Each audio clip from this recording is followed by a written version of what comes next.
How good was Jaap Stam? Picture Vidic in your head, but much bigger and moodier.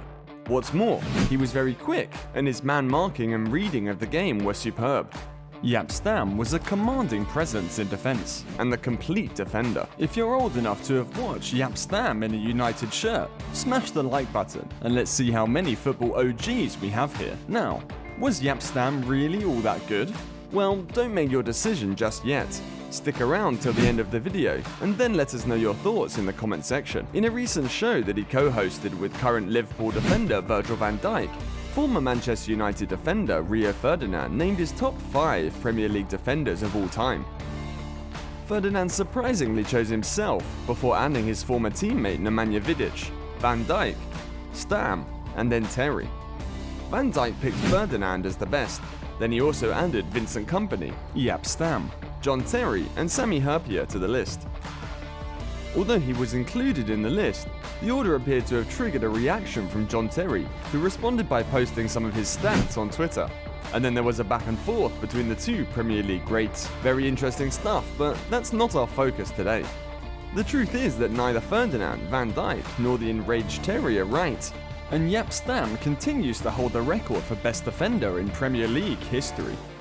Despite the fact that it has been 21 years since the Dutchman left the Premier League, no one has been able to emulate his success.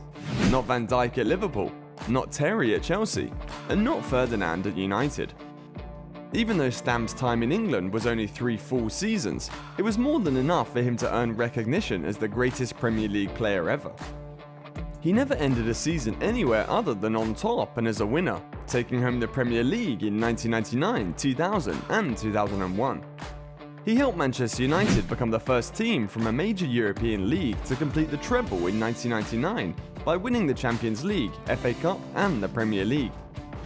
Stam provided a central defensive cover for the treble champions, the greatest team in English football history, giving players like David Beckham, Ryan Giggs, Paul Scholes, Dwight Yorke and others the security and courage to charge forward.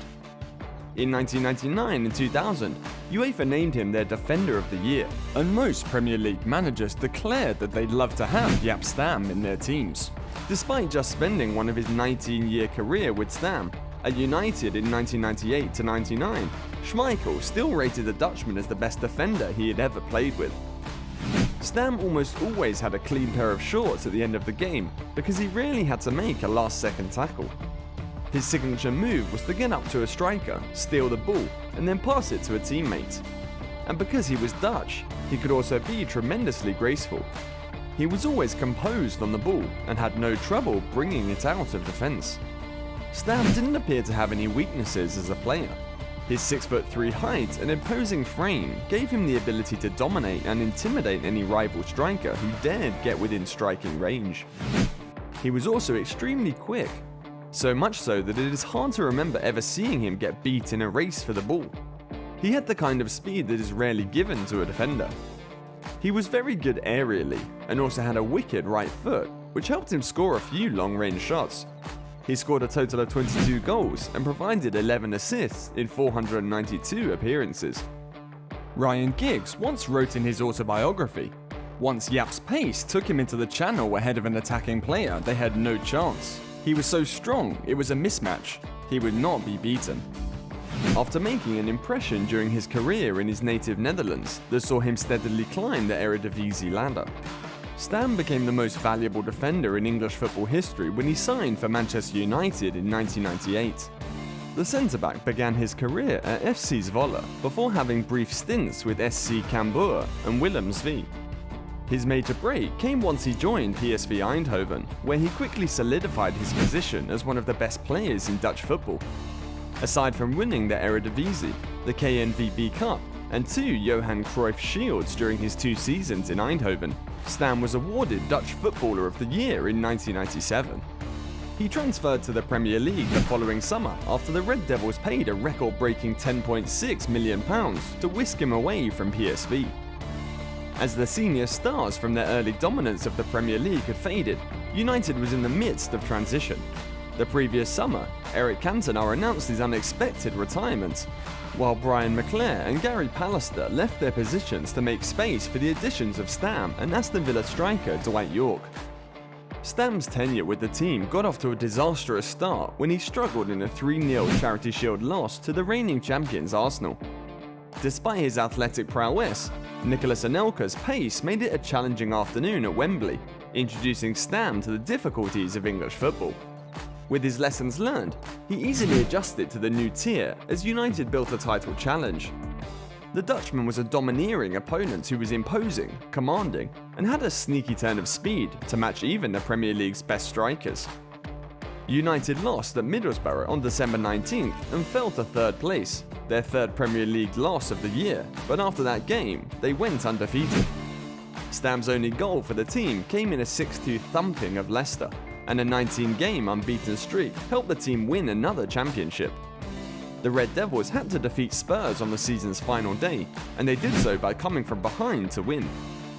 In cup games, United had also made good progress and added the FA Cup with a 2-0 victory over Newcastle at Wembley, while a thrilling run in the Champions League qualified them for the final against Bayern Munich.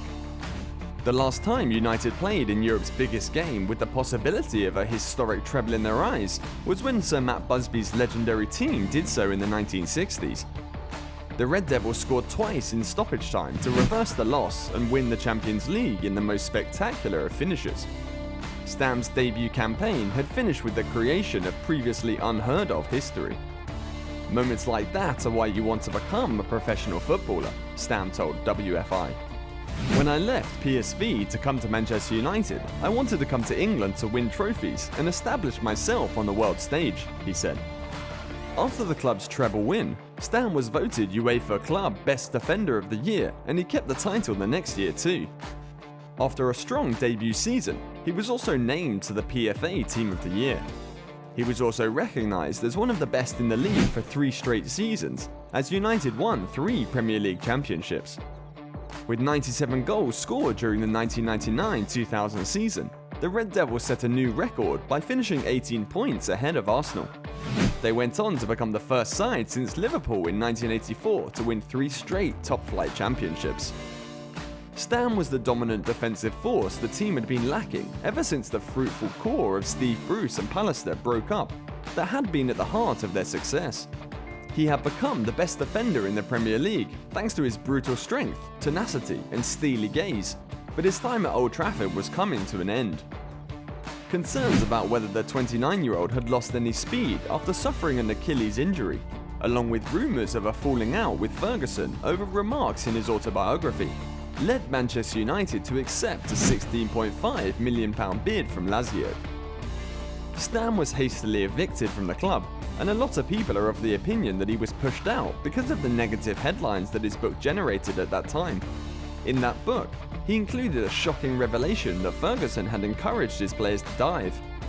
The former United manager made a terrible error of judgment, one that would eventually be so obvious that he would have to accept it. Sir Alex Ferguson eventually came out to say that selling Stam was a very big mistake. Stam left and became a star in Serie A, but the team he left behind finished 3rd, their lowest league position during the Premier League era. The formidable Stam, who had been pushed out the exit door, was replaced with an aging Laurent Blanc, who proved to be a poor substitute. In Rome, Stam and Alessandro Nesta formed a powerful defensive duo, winning the Coppa Italia with Lazio before later reconnecting at AC Milan. He played with Cafu, Nesta and Paolo Maldini as the Rossoneri's legendary back line for 2 seasons at the San Siro, helping Milan reach the Champions League final in 2005. Although Liverpool produced an incredible comeback in Istanbul, Ferguson's tenure at the top level, which included making a big European final 4 seasons after leaving Old Trafford, meant he eventually came to regret his impatience. Before calling it quits on a career that had included 67 caps for the national team, he returned to the Netherlands and won another Dutch Cup at Ajax. Despite all of Stam's success in other parts of Europe, his 3 seasons in Manchester are the ones for which he is best remembered. The powerful centre-back was often honoured at Old Trafford by the chant, "Jaap Stam is a big Dutch man," which is still occasionally heard more than 20 years after his departure. The rest of the chorus, which included profanity, praised Stam's ability to win balls. His strategy was straightforward but superb. He timed tackles well and used his powerful body to deflect centre-forwards. Jaap Stam has received significant honours over his career. He's one of the most well-known Dutch sportsmen in history and has won numerous titles in Italy and England. So, what do you think? Was Jaap Stam really that good? Let us know your thoughts down in the comments section. On the screen now should be another good video worth watching, so click on that video and we will see you in the next one.